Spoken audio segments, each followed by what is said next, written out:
All right, for a little bit of clarity, hate to run this YouTube channel like a bad Tarantino movie, but why am I so personally pissed off at Mon Valley Hospital?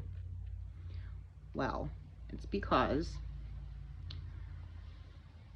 in November of 2020, not only did I get hit for the second time with COVID and it hit me in the head, but it hit my sons and my dad. We all live in the same house, you know, generationally stacked, millennial. And it hit them in the lungs. And nobody gave a shit to see if I had it. And I'm going, listen, I don't care about me usually either, but I'm telling you, my brain is swelling. There is something wrong. Please see if I have COVID. I'm not one of these ones out here terrified of it. But, I mean, what would happen if you guys took a COVID patient who was drowning in their lungs and didn't help them? The people that are getting hit in the head, probably more women than men. Fuck us. You know, so this night, it was the end of December, right after Trump lost, and that hurt me. I was so afraid for the world with that guy ousted, knowing that this guy was going to do exactly what the fuck he did to this country. I'm stressed. I was so snowflake mode, and I felt really bad for them, you know? I started to have a lot of compassion for people with different opinions. Before Trump lost, I laughed at these liberal crybabies crying and screaming because they were scared, and I loved it. And when this happened to me, I'm going, oh shit, you know? I guess it just doesn't matter what people think is right. People have emotions. And for whatever reason, these liberals were really sad to see my guy win. And now's their time to just smile and kick the world down, while myself and other Trump supporters got a first-hand ride and seen how that felt. And I started to empathize with people more, regardless of whatever they believed, because that was what was supposed to happen. I'm in my house one night,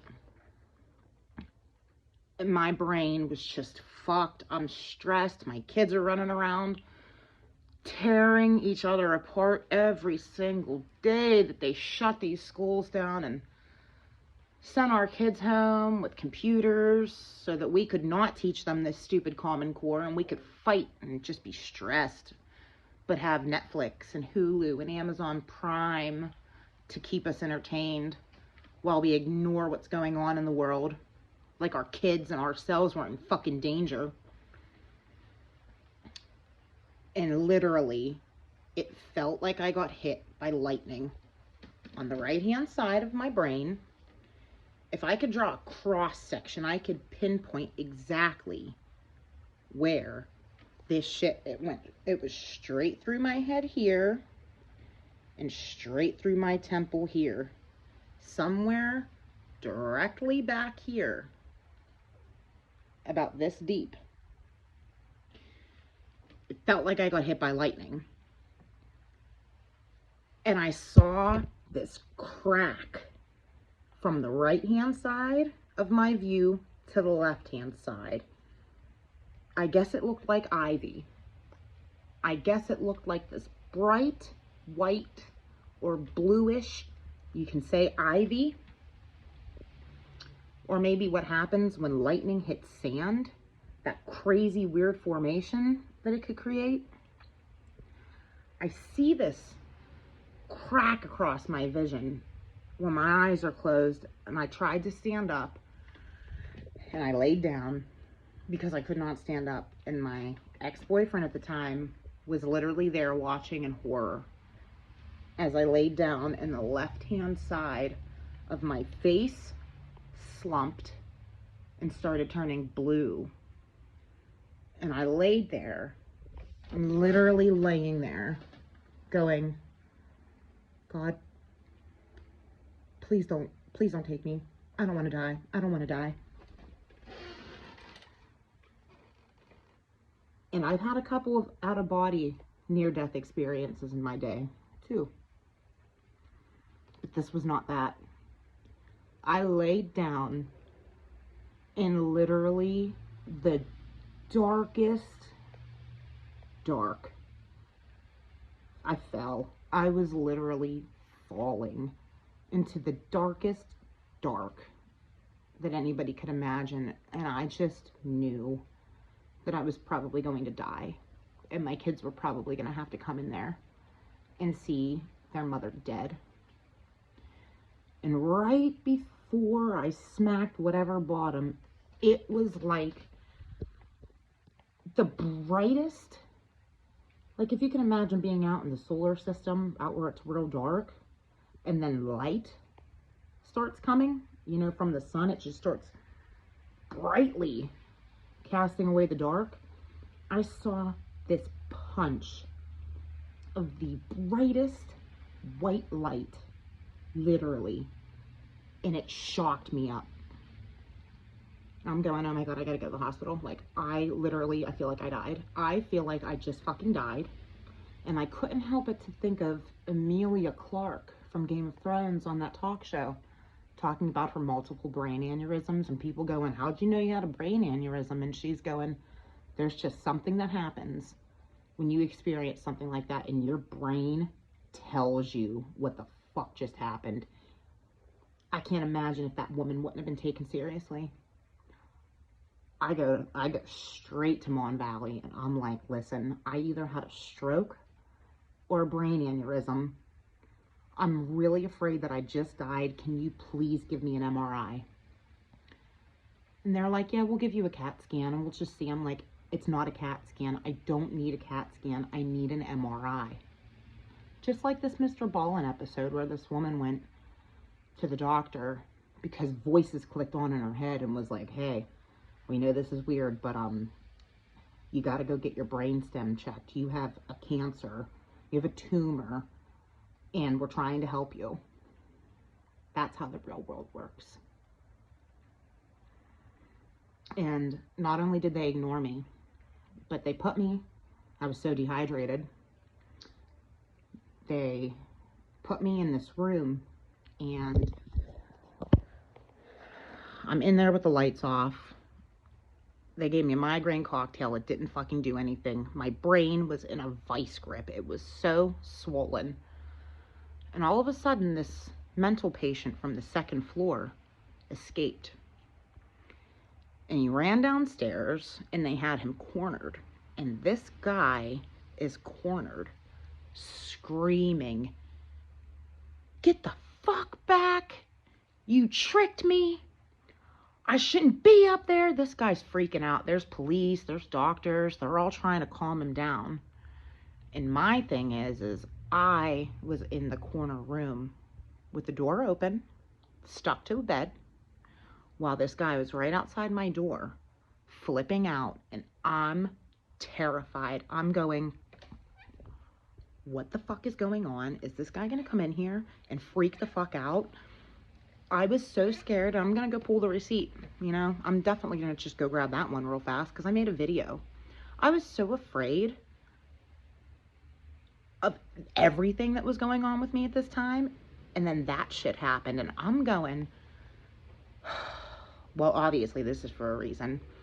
I mean, I was so scared. I ripped my IV out of my arm to get my clothes on in case this guy came in there and attacked me and I'm in there fucking fat and naked. There was blood all over the place. And it took a nurse over an hour to come back in my room because, you know, the call nurse button is never plugged in at Mon Valley Hospital. And they come in there. This bitch comes in here acting like I'm crazy. Oh, That happens all the time. Why is that fucking normal? So I go home. I go into January of 2021, literally in such bad shape. So fucked. I'm holding down my job. I'm holding down the fort. My third eye was wide open. And no matter how much I blinked, I could not figure out what the fuck was going on in my head. I couldn't figure it out. I'm going to explain it. But I end up going back 8 days after Joe Biden's inauguration because I had spent a bad 17 days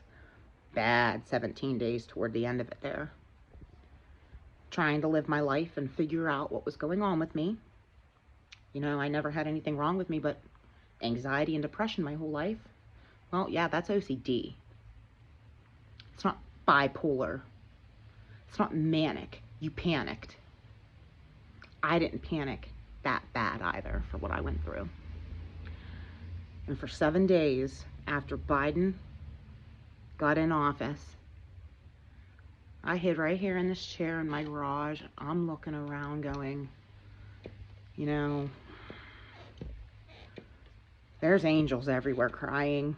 There are angels everywhere crying, and I cannot shake this feeling. God is under attack.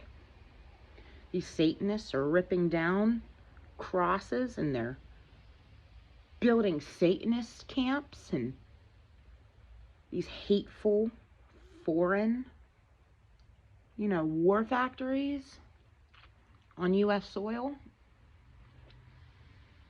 And I go back to Mon Valley, and I go, okay, so there's really something wrong with me. I'm begging you for an MRI. I keep getting told I need to find somebody to give me an MRI. Who's telling you that? My inner self. My instincts are telling me that. Is what I thought. And this lady goes, you know what? Since you're having mental issues and you think that God's under attack, why don't you sign yourself in on a 202? And why don't you take 3 days to rest after what you've been through? Because, once you sign yourself in up there, you can have your migraine cocktail and you can have your MRI you so badly need. And I'm like, okay. And then as soon as I got up there, they're like, actually, that's not what happens. You don't get anything here. This is a dunk tank. You get nothing but mentally charged up with 10 minutes of time to explain your story. And our nurse, Josh, yeah, we think the world of him, but you better watch him. And you better watch these Megan's Law predators who are literally right here with you while you have, barely any clothes on. Some people going in there in a panic.